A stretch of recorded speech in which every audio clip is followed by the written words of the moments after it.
ప్రతి ప్రభుత్వ పాఠశాలకు పూర్వ విద్యార్థుల సహకారం ఉండాలని వారు సహకరించాలని విద్యార్థులు ప్రత్యేక తరగతులకు హాజరవుతారు. వనపర్తి జిల్లా వారికి అల్పాహార పెబ్బేర్ మండలం యాపర్ల గ్రామ పాఠశాల ఉపాధ్యాయుడు పల్సర్ రమేష్ శంకర్ గౌడ్ స్పష్టం చేశారు.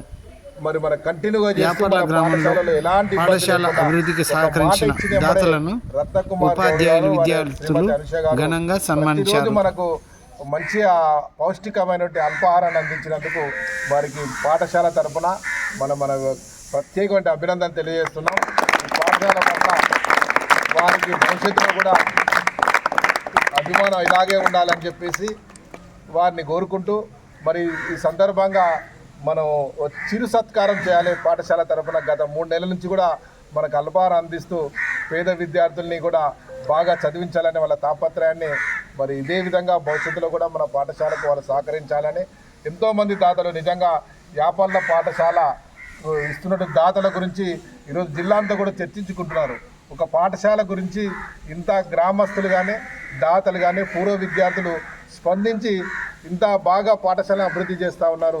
కనుక ఈ పాఠశాల పూర్వ విద్యార్థుల ద్వారా మరి ఇంత అభివృద్ధి చెందుతుంది. కనుక జిల్లా వ్యాప్తంగా కూడా మరి మొన్న డిఓ గారు కలెక్టర్ గారు కూడా ఈ పాఠశాల యాపర్ల పాఠశాల ఏ విధంగా అయితే పూర్వ విద్యార్థులు తీర్చిదిద్దుతున్నారో అదేవిధంగా అన్ని పాఠశాలల్లో పూర్వ విద్యార్థులు ముందుకు రావాలని చెప్పేసి మన పాఠశాలను జిల్లాంతరం కూడా ఆదర్శంగా తీసుకోవడం నిజంగా మనందరూ కూడా గర్వకారణం.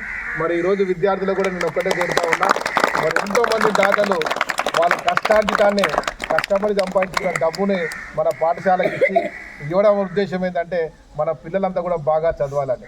మీరు ఈ విషయాన్ని దృష్టిలో ఉంచుకొని మరి వారికి మంచి పేరు తీసుకురావాలంటే ఈ పాఠశాలలో చదివే విద్యార్థులందరూ కూడా మీరు మంచిగా చదివి మరి రేపు 10వ తరగతి ఫలితాల్లో కూడా ఉత్తమ ఫలితాలు సాధించాలి.